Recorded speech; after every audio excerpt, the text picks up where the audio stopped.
How many times have you sat down to play a game of Commander and unknowingly got trapped in a multi-hour game? We all know that feeling when the 5th board wipe hits the table and everybody just groans. Now, most people won't blame you for picking up at that point. It's a frustrating scenario when the game just won't seem to end. Now, some of you might not like to hear the solution to a game like this, but it's combo. I know. One of the most dreaded words in all of casual Magic, but hear me out. A little bit of combo can be healthy for a game. Now, I know when some of you think about combo decks, you think about snakes in the grass, pub stomping pods with the most efficient 2-card combos you can imagine. But I hope it's obvious that that's not what I'm advocating. In fact, I want to talk about a polar opposite way to combo that involves another fun C word in Magic: communication. Now, like I said, there may be some of you out there who think your deck needs to get one over on your opponents to win. And by revealing information and talking about your deck, you are depriving yourself of that advantage.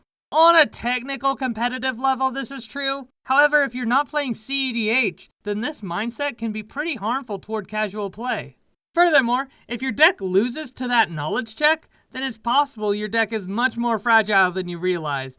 Now, of course, there are exceptions to all rules, and I'm sure you'll let me know what those exceptions are in the comments below. But the exceptions are not what I'm talking about here. With that being said, let's talk about some fun, resilient combos that are fine in casual play, so mostly brackets 2 and 3. Obviously, I'm not going to go over every possible combo, just a few of my favorites. If you want to find more, I highly recommend checking out commanderspellbook.com. This awesome database catalogs all sorts of combos you can pull off in Magic. And its advanced search function allows you to find combos in specific colors, with specific card counts, with specific cards you might already run, and more. So if you're looking to find the perfect combos for your deck, this is where I would go.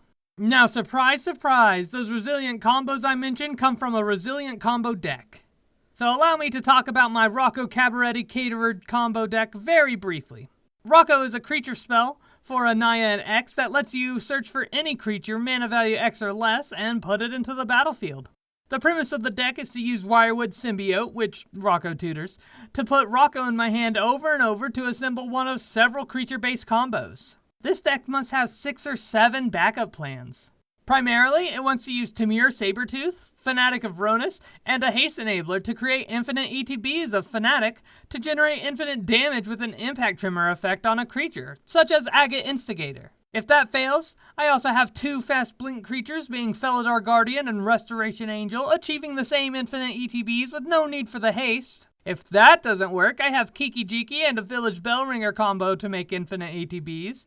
And if I don't have the payoff, I have infinite hasty bodies to swing with. If that doesn't work, I have the Squee and Food Chain combo being found with Moonblessed Cleric. And then once I have infinite mana, the sky's the limit. In the meanwhile, I also have Rift Sweeper, several Eternal Witness effects, and 2 Platinum Angel effects to leave me alive. I also have a couple of counterspell prevention cards, a Reclamation Save to deal with the problematic artifact or enchantments, and a Walking Ballista to kill small creatures or be a mana sink for the win. Now, I know all of that might sound like scary stuff, but the deck won't consistently go for a win until about turn 7. Now, we could sit here and talk about a God tier opening where I have all my pieces in my hand and I don't ever even need to cast Rocco, but that's just not realistic. Not to mention, many decks can have a godlike hand to propel them into an unbeatable state if they get lucky enough. So that's not really exclusive to combo. That aside, I am able to be open and honest with my opponents about what pieces are combo pieces and where my interaction points are, and whether they should be frightened of me because I've got a lot going on, or whether I'm not doing so much. This leads to games where players are debating amongst each other about how to deal with me, all the while I get a chance to point out that while I am doing scary things, I'm not the only one at the table they should be wary of. And this open door communication style has led to some of the most fun games I've had. Okay, so the few combos I did talk about will win the game or push you very close to it, but something I find a little funnier is combos that force a draw. Again, communication should be very clear if this is something you're trying to do. Some players might not find draws quite as funny as I do, so keep that in mind. But with that out of the way, Marauding Raptor and Polyraptor is the first combo I want to talk about. This is the first draw combo I ever stumbled upon. You see, with Marauding Raptor already in play, Polyraptor will come down, get 2 damage dealt to it, which makes a copy of Polyraptor, which enters and then takes 2 damage, which makes a copy of Polyraptor, which enters, and you get the idea. Just like any other combos, it is possible to interact with this combo. Simple instant speed creature removal can stop this plan in its tracks. That being said, if at least one Polyraptor manages to stick around along with Marauding Raptor, or a similar effect, the chain can just be restarted very easily by burning your own raptor or sending it into combat as a blocker or attacker. And of course, once the chain is going, if there are no answers, new Polyraptors will be made indefinitely, and as a result, the game ends in a draw. The next one up is a little more complicated. It involves Apex Altasar, Arcane Lighthouse, and Everybody Lives. To pull this off, you will need 12 mana plus tapping Arcane Lighthouse in the same turn, or a way to deal damage to an Altasar that is already in play. Once you have the Altasar fight trigger on the stack, you can hold the priority and cast Everybody Lives.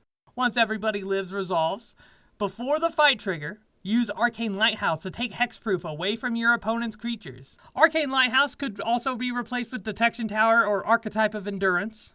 Shadow Spear won't work since the indestructibility is important here.